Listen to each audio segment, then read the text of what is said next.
Neither of the two political parties has shown any indication of political will and vision to fix the horrible public transport system with which this country has been saddled for 40 years and more. Good day. That's part of the thrust of the 62nd episode of the Frankly Speaking Jamaica podcast. Then there is Dr. Nigel Clarke and Marcus Garvey. And then Desmond Richards assesses the industrial relations climate. And Winnie Anderson Brown asks about the church and violence. I invite you to share and like this episode. And if you haven't done so yet, please subscribe. Remember, comments on the channel are always welcome. Finance Minister Dr. Nigel Clarke last week touched briefly on the albatross, that is the Jamaica Urban Transit Company, JUTC. He pointed out that the government was shoveling another $7 billion into that bottomless pit, out of which, frankly speaking, we are not getting service or any value for money. To function properly, that is to say, to move people efficiently and with some decency, the JUTC needs to roll out 400 plus buses a day. It's down to fewer than 200 a day, and half of those are 10 years or older. Besides, the JUTC desperately needs major capital injection, competent management, a new ethos, and more useful security to prevent the wide-scale theft that's part of the culture there. But the JUTC, even were it to be fixed, and there is no indication that will happen shortly, that would not mean a solution to public transport in Jamaica or even in the corporate area. We must stop pretending that the JUTC is the core of a public transport system for the country. Frankly speaking, it is not. The JUTC serves the capital city and parts of urban St. Andrew and St. Catherine, and there's a few buses in Western Jamaica. The larger block of people over the greater geographical area of this country are not served in any way by the JUTC. The vast majority of school children in Jamaica have never set foot on a subsidized JUTC bus.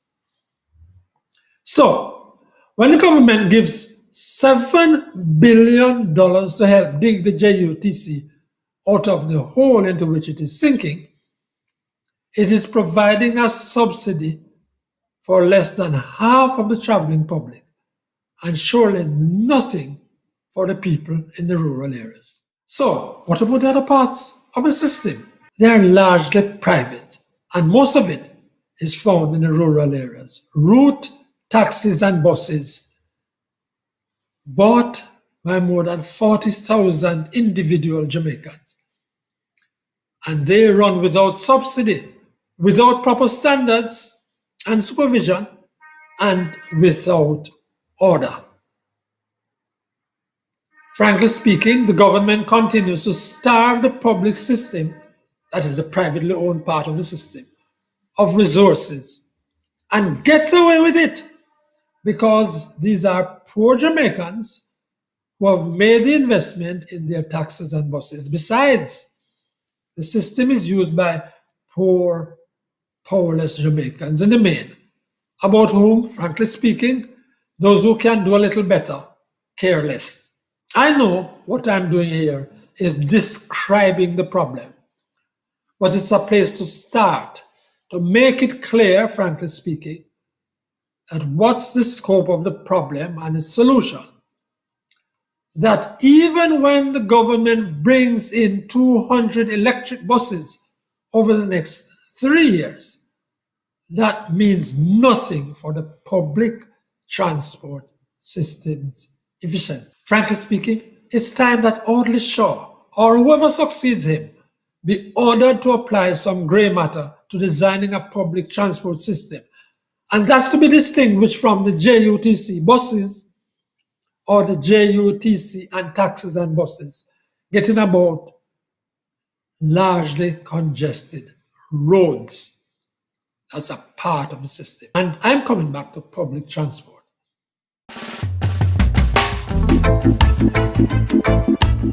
Now, there's been quite a bit of analysis by the financial experts about the presentation of Dr. Nigel Clarke in opening the 2023-24 budget debate. I'm going to the other side of the finances. I think his comments on Marcus Garvey amounted to a tour de force.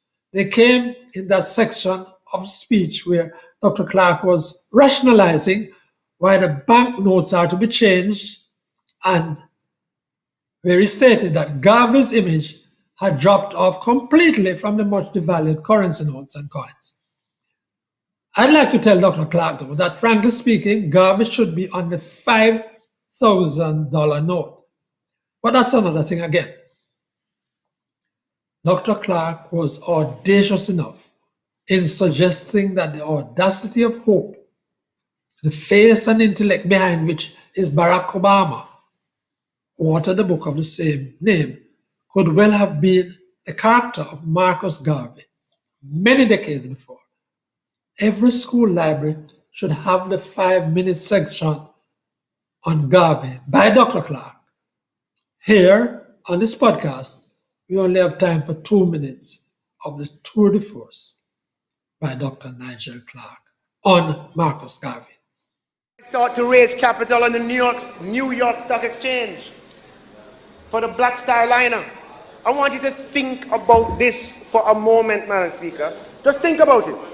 100 years ago, at a time when lynching was commonplace in the United States, in the South, when racial subjugation was an operating premise, and when half of the world lived under colonial domination, a poor black immigrant from Jamaica incorporated the Black Star Line Shipping Corporation. It was an enterprise, it was a company, and he incorporated it in Delaware.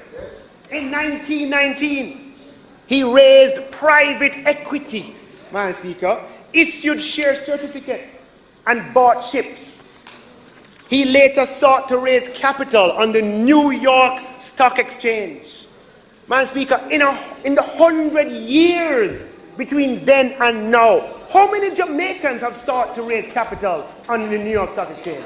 When you answer that question, you understand the significance of Marcus Garvey. And you understand that his legacy is not just about black nationalism. I put it to you, Madam Speaker, just imagine the audacity. I put it to you, Madam Speaker, that the audacity of hope did not begin in Springfield, Illinois, under Barak Obama. Long before Marcus Garvey embodied that audacity and has been and will always continue to be, Madam Speaker, an inspiration to generations of Jamaicans, of West Africans, of Americans and Africans. And Madam Speaker, we are pleased to restore the right excellent Marcus Mosiah Garvey to his rightful place, center stage position on our back. To hear this, not from the usual suspects, brings even more value. This ringing endorsement of this visionary, accomplished entrepreneur, black intellectual internationalist Marcus Garvey. Dr. Clarke did justice to the name of Marcus Mosiah Garvey. Here now is Desmond Richards, journalist and founder of Rebel Radio Jamaica. Let's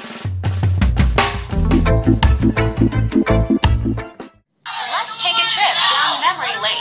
The country, you cannot keep the largest part of your labor force, which is the public sector workers, under austerity. What it does, it demotivates them.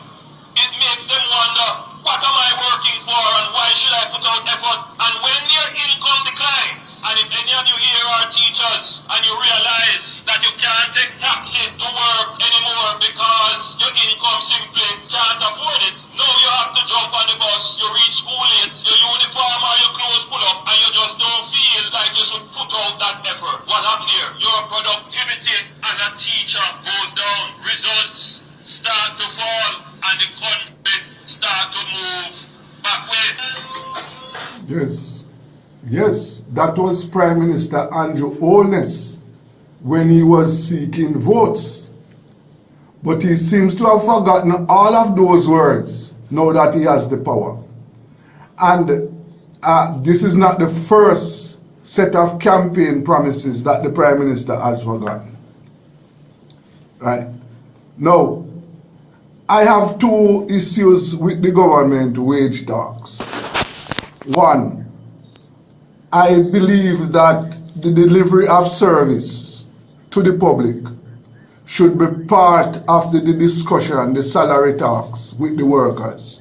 Those of us who have to do business in the public sector must be aware of how poor the service that we are getting. That should be part of the new wage discussions. And productivity, I see no argument. Neither have I heard any argument from the Ministry of Finance. How is he going to drive productivity? Now, one of the things we must remember, this $367 billion that is set aside for our salaries won't be available next year, So therefore, if we don't improve productivity, where is the money going to come from to run the country? The government has three sources of income. One is taxes, loans, and grants.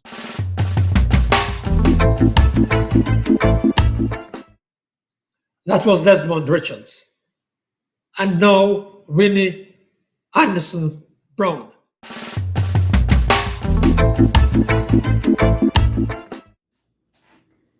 Sometimes we have questions, not answers or suggestions, something that we need to look at, explore, and come to our own conclusion. This is one such week that I'm sharing this with you. Someone said to me, do you realize that the church helps to promote violence? And I said, really? How so? And I was reminded of the fact that people enjoy sharing how bad they were before they got saved. As a matter of fact, we have a saying, the viler the sinner, the richer the blood.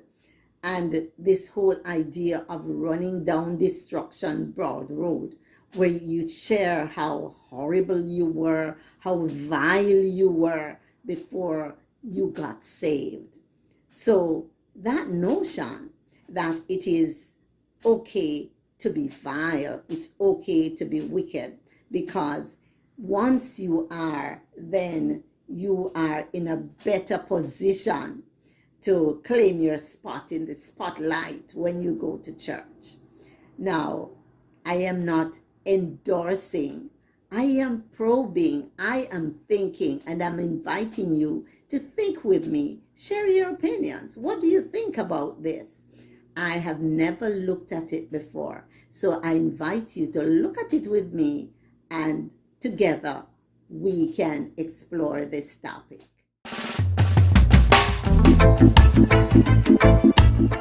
That's the 62nd episode of the Frankly Speaking Jamaica podcast. Thank you for liking and sharing. And remember, please, if you have not yet done so, please subscribe to the channel. On behalf of Desmond Richards and Winnie Anderson Brown, I'm Franklin McKnight. Until then.